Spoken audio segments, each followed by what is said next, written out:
We're now joined by aviation analyst Linden Birns. Linden, thanks very much indeed for joining us. Always good to talk to you.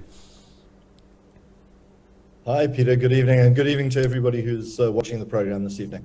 All right, it's always good to gather interested parties, stakeholders, to try and chart a way forward. And I'm just wondering how much of it is actually in their hands? Well, there's a fair amount that is, and I think the key message that's come out of today is, listen, the stakes are so high that, industry is saying to government, listen, let's work together on this. Instead of, you government sitting there up on high and prescribing impediments and throwing obstacles at us, let's rather work together, because what we need is for the country and the region to be working and functioning properly and being efficient, so that we can get the economy roadshow back, economy back on the road again. I think that the big question that's dominated discussion today has been the Transnet strike, and the fear that this is going to derail or could derail the recovery of travel and tourism just as we're going into the peak summer season. We just can't afford to have a situation where, fuel is not available for aircraft, when they land at any of our airports, because all that's going to do is cause cancellations, disruptions, and it's going to have ripple effects right through the entire economy. It's just not something that we could bear at the moment, and we've already just seen. With the shortage of fuel that we had in Cape Town 2 weeks ago, the impact that had just over a 4 or 5 day period. So that's been a huge issue. The other big issue has been really around, can we for once actually get to a situation where government sits down with industry and we review policy and the regulatory framework around the industry, get rid of the red tape, make it more enabling. And yet, just as they were talking about that today, it was learned that SARS now want to introduce a traveller pass for all travellers coming in and out of the country. Yet another bureaucratic hurdle that somebody's got to manage. It's going to have a cost implication for somebody, because somewhere along that chain, someone's got to be collecting that data, managing it, etc. And there was no consultation with industry. In fact, Lindiwe Sisulu, the transport minister, was here giving a keynote address today. And in the media briefing afterwards, she was shown this announcement by SARS, and it caught her by complete surprise. She said nobody even in cabinet knew about it. So we can't have that kind of situation where different silos of government are making up rules and doing things, and creating onerous requirements on airlines and travelers and on business as well. Not too dissimilar to what we've just seen with the proposed bill on money laundering, where non-profit organizations would have to submit all sorts of onerous data and information on beneficial ownership and that sort of stuff. So salient lessons coming out of that. For the last 30 years, there's been a lot of talk, and way too much talk, about let's have a situation, a framework that allows market access so that African airlines can serve African destinations comprehensively on a level playing field.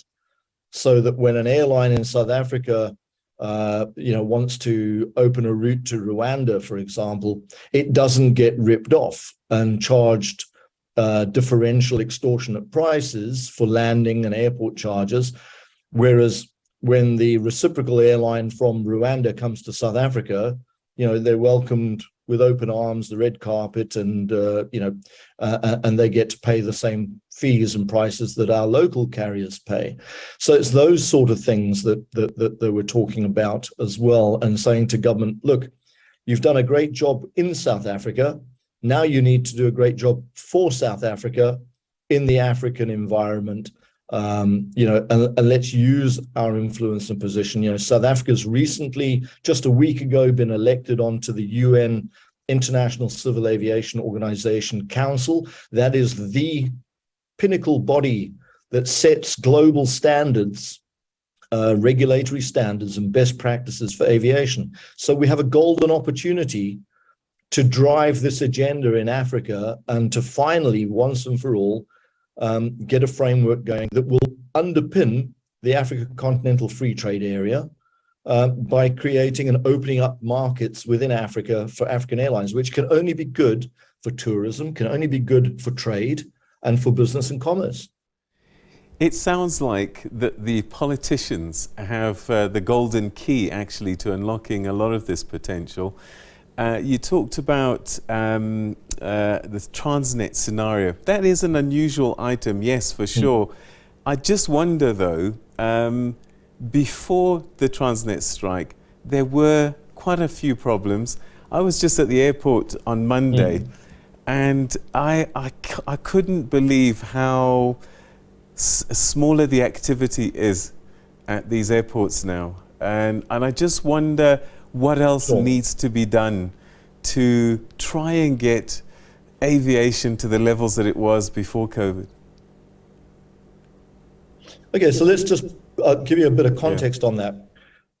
If we look around Africa and we divide it into 4 sub-regions, West Africa is now 7% ahead of where they were in 2019 in terms of traffic levels and demand for air travel. North Africa is about 4% ahead. East Africa is about 2.5% below, but we in Southern Africa, and South Africa dominates this sector, we are still 32.7% behind 2019 levels. And one of the speakers today, Kamil Alawadi, who's the regional vice president for the International Air Transport Association, IATA, made the very valid observation. He said that's not a reflection of a tepid market. Far from it. There has never been such high demand for air travel in Southern Africa. The airlines are operating at 96, 97% occupancy in terms of their load factors. The issue is that we don't have South African Airways operating to the extent it used to. It's essentially running a schedule that's 10% of what it used to. It no longer is flying intercontinental flights. So there's a lot less international feed coming into the market here, and that means less people traveling on to the neighboring countries, as well as through our domestic networks. At the same time, we've lost Mango, we've lost SA Express, and we have lost the 2 Comair airlines, the British Airways Comair and the Kulula.com, and we've lost Air Namibia. So really what we're seeing is that slowdown, or that lag in the recovery, is reflecting the capacity that's been taken out of the market by the failures of those carriers. And the remaining airlines are struggling not to attract business, but to be able to satisfy the demand in the market. You can only operate an aeroplane for so many hours a day before it needs to have a service.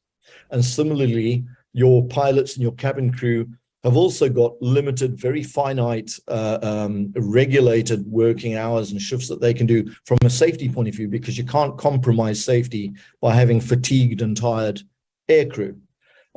So the airlines that have got aircraft and that are operating are doing so. They're pretty much maxing out at the moment, and they're looking around saying, well, okay, we need to acquire more capacity.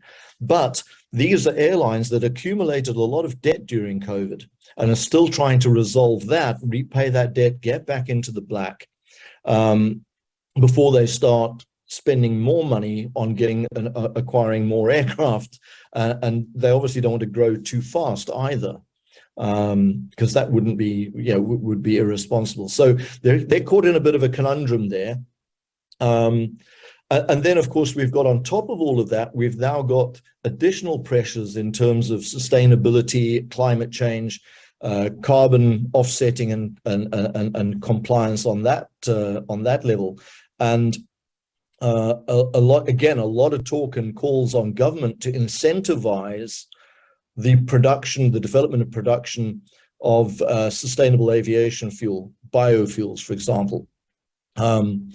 right now there is an absolute shortage of sustainable aviation fuel, and every drop of fuel, sustainable aviation fuel that's been produced has been bought already. It needs to be produced on far greater scale than it is at the moment. At the moment, biofuel sells at a price of about 4 times the price of conventional jet fuel. So it's not exactly a competitive price, but if they can bring down the unit cost by ramping up production, we can bring it to a position where it's a far more competitive price, it's more attractive, and obviously, the spin-offs from that are that we lower the emissions. That means we don't have to pay as much in carbon taxes, and we can help keep air transport affordable, which is affordable for tourists, affordable for businesses. And that would only be good for the economy, because if we do that, we grow the industry, we grow tourism, we create jobs, and we sustain jobs, and we support more livelihoods. That can only be a good thing for governments. So again, that call to governments to say, listen, do your thing, which is create an enabling and an incentivized environment here. All right, Linden, we're going to have to leave it there. Lots to talk about. Let's just hope that the politicians come to the table and move with urgency. But thanks so much for your insights tonight. Always good talking to you.